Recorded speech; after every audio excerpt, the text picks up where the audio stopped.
اگر بات کرتے کرتے پرائمری والی بات ہو جائے تو یہ نہ سوچنا کہ اس کا تو ہمیں پہلے سے ہی پتہ ہے، وہ پرائمری والوں کے لیے ہوتی ہے۔ اگر گفتگو کرتے کرتے کوئی ایسی بات ہو جس کے متعلق سوچیں تو پھر سمجھ میں آئے تو یہ نہ کہنا جی اتنی پیچیدہ گفتگو کرنے کا فائدہ ہی کیا ہے، ایم اے والے بھی موجود ہوتے ہیں۔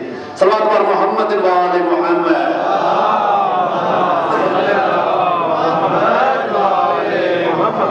ایک دفعہ مل کر درود پڑھیے گا۔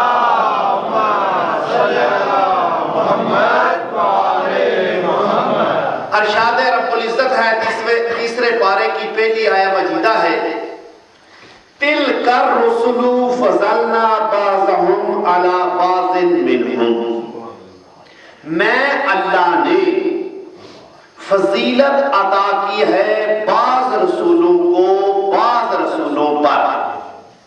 ایک ایک لفظ کے ساتھ ساتھ رکھے گا۔ کون کہہ رہا ہے کہ بعض رسولوں کو بعض رسولوں پر فضیلت عطا کی ہے؟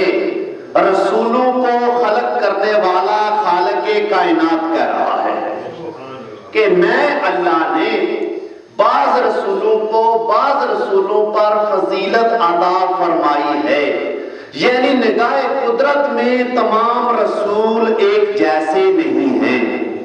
کوئی رسول کسی سے افضل ہے، کوئی رسول کسی سے افضل ہے، کوئی نبی کسی نبی سے افضل ہے۔ آدم نوح جیسے نہیں، ابراہیم موسیٰ جیسے نہیں، اور تمام انبیاء عیسیٰ جیسے نہیں، عیسیٰ مصطفیٰ جیسے نہیں۔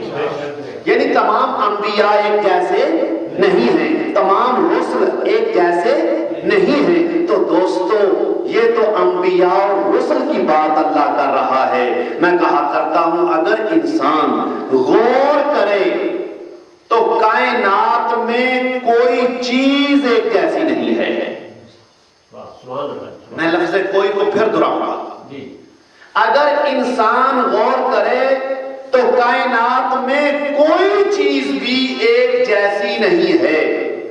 اس لفظ کوئی میں ہر کوئی ہے، تمام مکانات ایک جیسے نہیں ہیں۔ آپ کے کہنے کے بغیر میں تیسری دفعہ پھر دہراؤں گا کہ کائنات میں کوئی چیز بھی ایک جیسی نہیں ہے۔ کسی کو کسی پر فضیلت حاصل ہے، کسی کو کسی پر فضیلت حاصل ہے۔ تمام مکانات ایک جیسے نہیں ہیں، تمام درخت ایک جیسے نہیں ہیں، تمام شجر ایک جیسے نہیں ہیں، تمام جانور ایک جیسے نہیں ہیں، تمام سپیکر ایک جیسے نہیں ہیں، تمام ممبر ایک جیسے نہیں ہیں، تمام مساجد ایک جیسی نہیں ہیں، تمام انسان ایک جیسے نہیں ہیں۔ آپ کی خاموشی بڑھتی جائے گی، میری تعداد بڑھتی جائے گی، میں لسٹ گنتا جاؤں گا۔ کائنات میں کوئی چیز ایک جیسی نہیں ہے۔ کسی کو کسی پر فضیلت حاصل ہے، کسی کو کسی پر فضیلت حاصل ہے۔ مثال کے طور پہ تمام مکانات ایک جیسے نہیں ہیں۔ پکے مکانوں کو کچے مکانوں پر فضیلت حاصل ہے۔ تمام درخت ایک جیسے نہیں ہیں۔ پھلدار درختوں کو کانٹے دار درختوں پر فضیلت حاصل ہے۔ تمام پتھر ایک جیسے نہیں ہیں۔ کچھ وہ پتھر ہیں جن کو لوگ کوٹ کوٹ کے سڑکیں بناتے ہیں، کچھ وہ پتھر ہیں جن کے متعلق مومنین کی خواہش ہوتی ہے حقیق میرے ہاتھ پہ ہو، برے نجف میرے ہاتھ پہ ہو، اخراج میرے ہاتھ پہ ہو، نیلم میرے ہاتھ پہ ہو، فروزہ میرے ہاتھ پہ ہو۔ ان پتھروں کو ان پتھروں پر فضیلت حاصل ہے۔ کیوں؟ اس لیے یہی وہ پتھر ہیں جنہوں نے دست مصطفیٰ پہ کلمہ پڑھا تھا۔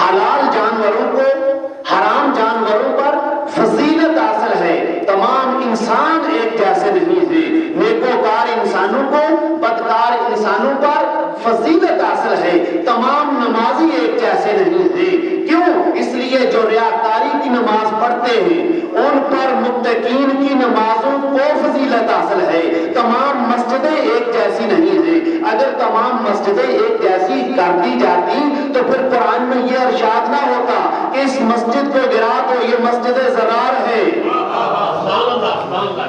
تمام مساجد ایک جیسی نہیں ہے۔ کہنا یہ چاہ رہا ہوں کائنات کی کوئی چیز ایک جیسی نہیں ہے۔ کسی چیز کو سامنے رکھ لو، کوئی چیز ایک جیسی نہیں ہے، مگر خالق کائنات نے ایک گھرانہ ایسا خلق کیا ہے جس گھر کے تمام افراد ایک جیسے ہیں۔ تمام کے تمام افراد ایک جیسے ہیں۔ چھوٹے کو دیکھو بڑے جیسا ہے، بڑے کو دیکھو چھوٹے جیسا ہے، بالکل ایک جیسے ہیں۔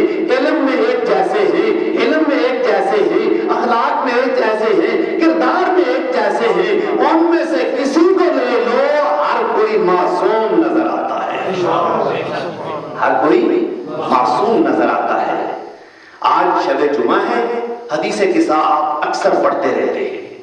حدیث قصہ کے چند ایک جملے ہیں جن کی طرف آپ کی توجہات کو میں نے مبذول کرنا ہے۔ ساری حدیث قصہ نہیں دہرانا چاہ رہا، آپ کو زبانی ترجمہ یاد ہے، واقعہ سارا آپ کو یاد ہے، بس چند ایک جملے ہیں جن کی طرف آپ کو لے کر جانا چاہ رہا ہوں۔ محترم دوستو، جب نبیوں کے نبی آتے ہیں سیدہ کے گھر میں، آ کر فرماتے ہیں کہ فاطمہ میں اپنے بدن میں ذوف محسوس کر رہا ہوں، انی آجدو فی بدنی ذوفن، میں اپنے بدن میں ذوف محسوس کر رہا ہوں، ایتینی بالکسائے یمانی، مجھے یمنی چادر لا کر دے دی جائے۔ اچھا، ایک ہوتا ہے بدن، ایک ہوتا ہے جسم، توجہ چاہوں، سبحان اللہ، ایک ہوتا ہے بدن، ایک ہوتا ہے جسم۔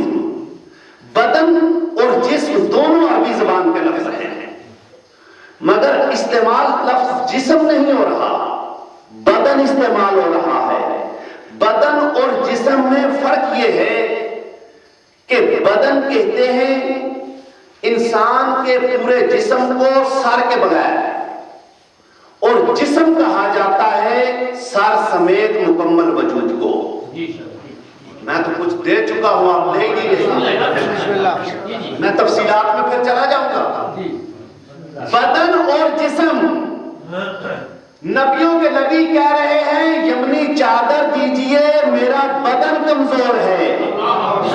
یہ نہیں کہا کہ میرا جسم کمزور ہو چکا ہے، بدن کہتے ہیں سر کے علاوہ باقی حصے کو، اور جسم کہتے ہیں سر سمیت مکمل وجود کو۔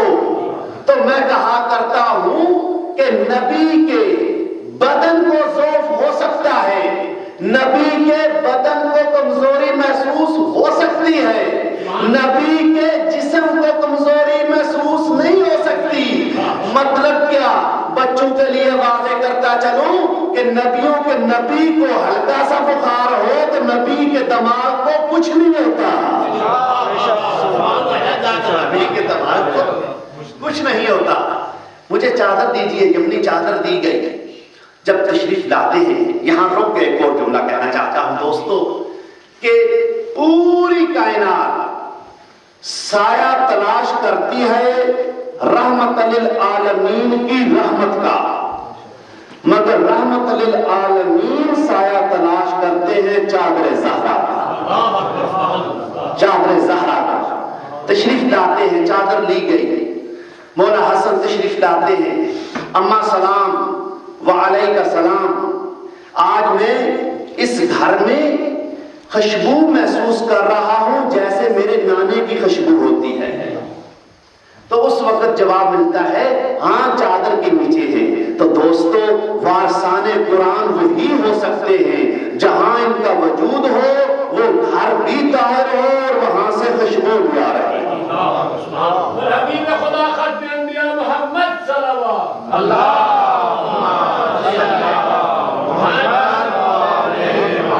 اس کے بعد مولا حسین تشریف لاتے ہیں، اجازت لیتے ہیں، تشریف فرما ہوتے ہیں۔ اس کے بعد مولا علی آتے ہیں۔ جب جمع ہو جاتے ہیں چادر کے نیچے، سیدہ پوچھتی ہیں